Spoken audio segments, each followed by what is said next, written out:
അല്ലാഹുവിന്റെ ഖുദ്റത്തിന്റെ തദ്ബീറിന്റെ കൈവിടുമ്പോ എല്ലാം തകർന്ന് തരിപ്പണമാവുകയാ.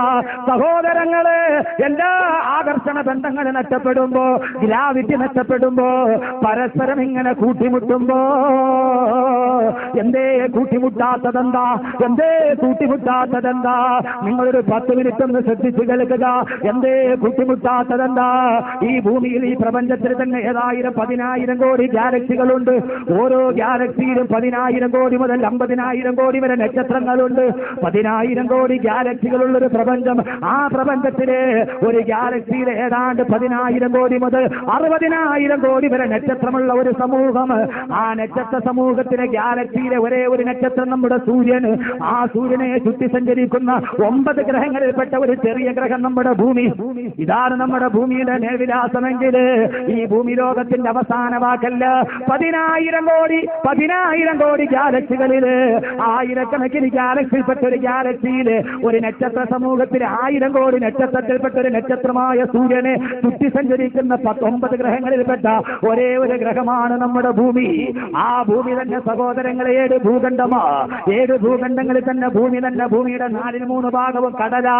ആ കടലിന്റെ ഉള്ളിൽ എന്താന്ന് നമ്മൾ കണ്ടിട്ടില്ല. ആകെ 4/1 ഭാഗമാണ് കരയുള്ളത്. ആ കര തന്നെ താറുമരുഭൂമിയും സഹാറ മരുഭൂമിയുമായി അവിടേക്കും മനുഷ്യൻ കടന്നു ചെന്നിട്ടില്ല. പിന്നെ ആകെ നമ്മൾ കടന്നു ചെന്നിട്ടുള്ള എവിടെയാ? ഏതാണ്ട് 7 ഭൂഖണ്ഡങ്ങളല്ലേ നമ്മുടെ ഭൂമി. ആ ഭൂഖണ്ഡത്തിൽപ്പെട്ട ഭൂഖണ്ഡമാണ് നമ്മുടെ ഏഷ്യ ഭൂഖണ്ഡം. ആ ഭൂഖണ്ഡത്തിലെ ഏറ്റവും താരതമ്യേന വലിയൊരു രാജ്യത്തിൽപ്പെട്ട രാജ്യമാണ് നമ്മുടെ ഇന്ത്യ.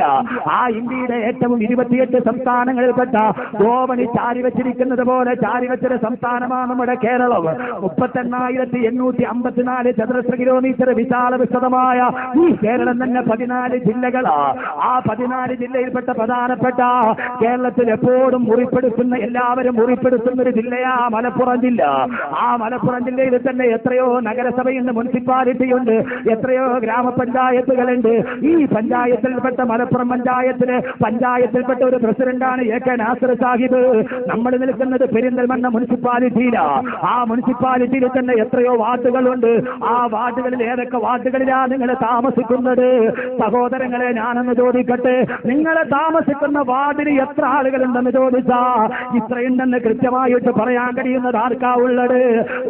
ഞാനൊന്ന് ചോദിക്കട്ടെ, നിങ്ങൾ കാല് ചവിട്ടി വെച്ചിരിക്കുന്ന ഭൂമിയിൽ ആ കാൽ ചവിട്ടിന്റെ ഉള്ളിൽ നിന്ന് ഒരു പിടി മണ്ണെടുത്ത് കയ്യിൽ വെച്ചിട്ട് ഈ മണ്ണിലെത്ര ധാതുലവണങ്ങൾ ഉണ്ടെന്ന് ചോദിച്ചാ അത് പറയാൻ പോലും എനിക്കും നിങ്ങൾക്കും കഴിയില്ലെങ്കിൽ പൊന്നുമോനെ, ലോകാവസാനത്തിൽ എല്ലാം തകരുമെന്ന് പറയുമ്പോ അതെങ്ങനെയാ തകരുകാന്ന് ചോദിച്ചാ നീ MBBS പാസ്സായാലും ഡിഗ്രി പാസ്സായാലും ഈ ഭൂമിയെ കുറിച്ച് നിനക്കുള്ള അറിവത്രയാ?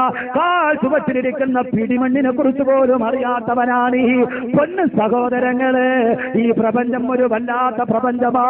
ഈ ഭൂമിയിൽ നിന്ന് 14,95,97,906 കിലോമീറ്റർ മുകളിൽ നിൽക്കുന്ന സൂര്യൻ, ആ സൂര്യനിലേക്ക് ഈ ഭൂമിയിൽ നിന്ന് 2 ലക്ഷം കിലോമീറ്റർ 1 മണിക്കൂറിൽ പായുന്ന ഒരു ഉപഗ്രഹത്തിൽ കയറി സൂര്യനിലെത്താൻ തീരുമാനിച്ചാൽ 50 വർഷം കഴിഞ്ഞേ സൂര്യനിലെത്തുകൂ എന്നാ പറയുക. ആ സൂര്യനിന്റെ തൊട്ടടുത്ത് യുറാനസ് എന്ന് പറയുന്ന നക്ഷത്രമുണ്ട്. ആ നക്ഷത്രത്തിലേക്ക് 1 മണിക്കൂർ 12 ലക്ഷം കിലോമീറ്ററിൽ കുതിച്ചു പായുന്ന 1 മണിക്കൂർ കൊണ്ട് 10 പ്രാവശ്യം കേരളത്തെ ചുറ്റി വലയാൻ പാകതയുള്ള വേഗതയുള്ള ഒരു വാഹനത്തിൽ യുറാനസിൽ പോയാൽ 150 വർഷം കഴിഞ്ഞ് യുറാനസിലെത്തൂ എങ്കിൽ സൂര്യനോട് തൊട്ടടുത്ത് കിടക്കുന്ന ഒരു നക്ഷത്രമുണ്ട്, ആൽഫാ സെന്ററി. സൂര്യനോട് ഏറ്റവും തൊട്ടടുത്ത് കിടക്കുന്ന നക്ഷത്രം. ആ നക്ഷത്രത്തിലേക്ക് പോകാൻ ഈ ഭൂമിയിൽ ഏറ്റവും വേഗതയുള്ള ഒരു ഉപഗ്രഹത്തിൽ കയറിയിട്ട് അവിടേക്ക് പോകാൻ അതിനേക്കാൾ വലിയ വേഗത വേറെയില്ല. ആൽഫാ സെന്ററിൽ ചെന്നിട്ട് പെരിന്തൽമണ്ണക്കാരനായ ആൽഫാ സെന്ററിൽ ഉപഗ്രഹത്തിൽ നിറങ്ങിയിട്ട് പെരിന്തൽമണ്ണയിൽ കാത്തിരിക്കുന്ന ഭാര്യയോട് ഞാൻ ആൽഫാ സെന്ററിൽ എത്തി എന്ന് പറയാൻ ഫോണെടുത്തിട്ട് ഹലോ എന്നൊന്ന് വിളിച്ചാൽ ആ ശബ്ദതരംഗം 4 വർഷം കഴിഞ്ഞേ പെരിന്തൽമണ്ണയിലെത്തുകയുള്ളൂ എങ്കിൽ, ആ ശബ്ദതരംഗം 4 വർഷം കഴിഞ്ഞേ ഭൂമിയിലെത്തുകയുള്ളൂ എങ്കിൽ അജ്ഞാതമവർണ്ണനീയം ഈ ലോകഗോളം തിരിയുന്ന മാർഗം അതിങ്കരങ്ങാണ്ടൊരിടത്തിരുന്ന് നോക്കുന്ന മർത്യന് കഥ എന്ത് കണ്ടു?